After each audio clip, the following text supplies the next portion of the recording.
राज्याच्या राजकारणात पुन्हा नव्या घडामोडी सुरू आहेत।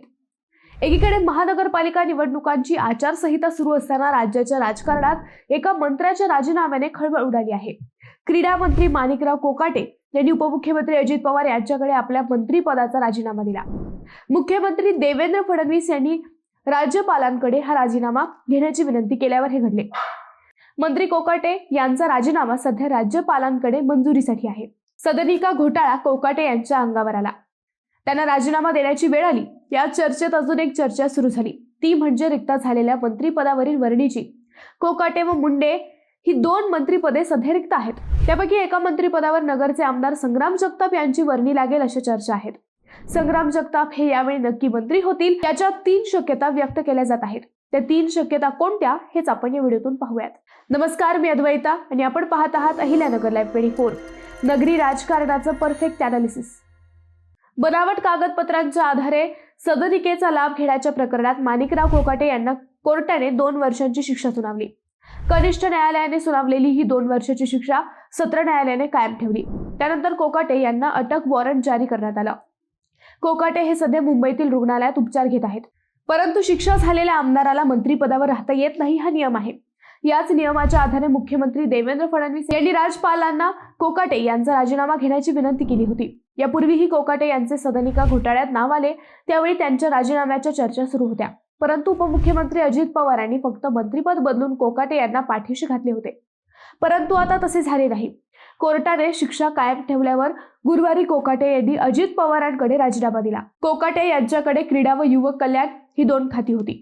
त्या खात्यांचा अतिरिक्त कारभार आज अजित पवारांकडे सोपवण्यात आला। या सगळ्या घडामोडीत नगरकरांच्या अपेक्षा मात्र वाढल्या। सलग 3 टर्म आमदार असणाऱ्या संग्राम जगताप यांना मंत्रिपद मिळेल अशा शक्यता वाढल्या आहेत। या शक्यता का वाढल्यात याची 3 कारणे सांगता येतील। ती कोणती ते आपण पाहू। पहिलं कारण, माणिकराव कोकाटे यांच्या मंत्रिपदावर माजी मंत्री धनंजय मुंडे यांचा डोळा आहे। त्यांनी गुरुवारी भल्या पहाटे दिल्ली गाठत केंद्रीय गृहमंत्री अमित शहांची भेट घेतली। मंत्रिमंडळात पुन्हा एंट्री करायची असेल तर शहाचा ग्रीन सिग्नल आवश्यक आहे। त्यासाठी त्यांनी दिल्लीत जाऊन शहांची मनधरणी केल्याचे समजते। परंतु मुंडे व जगताप या 2 नेत्यांची तुलना केल्यास जगताप उजवे ठरू शकतात। छत्रपती संभाजीनगरच्या औरंगाबाद खंडपीठाने वाल्मिक कराड याचा जामीन फेटाळल्याचा दिलेला निकाल धनंजय मुंडे यांच्या मंत्रिपदासाठी अडचण ठरू शकतो। त्याचं कारण सत्र न्यायालयाने देखील वाल्मिक कराड याचा सरपंच देशमुख याच्या हत्येत सहभाग असल्याचं म्हणत जामीन नाकारला होता। खंडपीठानेही जामीन नाकारून या सर्वाचा मास्टरमाइंड वाल्मिक कराडच असल्याचं अधोरेखित केलं। धनंजय मुंडे आणि वाल्मिक कराड याचे संबंध अवघ्या महाराष्ट्राला माहीत आहेत।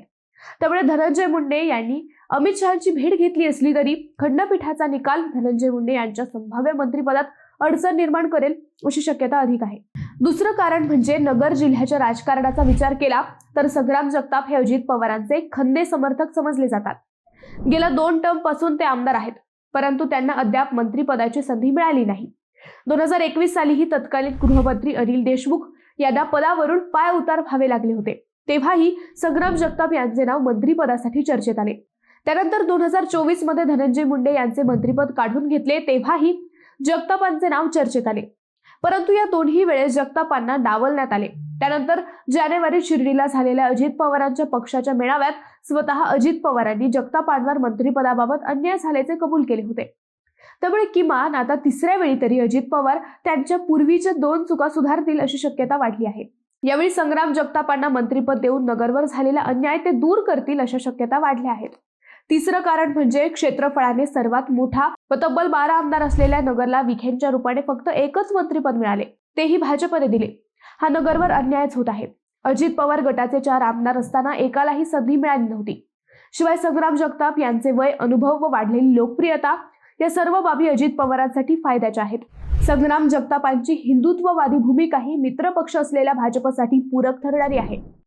त्यामुळे मुख्यमंत्री देवेंद्र फडणवीस किंवा थेट गृहमंत्री अमित शहाही जगतापांच्या मंत्रिपदासाठी सकारात्मक असल्याच्या चर्चा आहेत। गेल्या काही दिवसांपासून संग्राम जगताप यांच्या भाजप प्रवेशाच्या चर्चा सुरू झाल्या आहेत।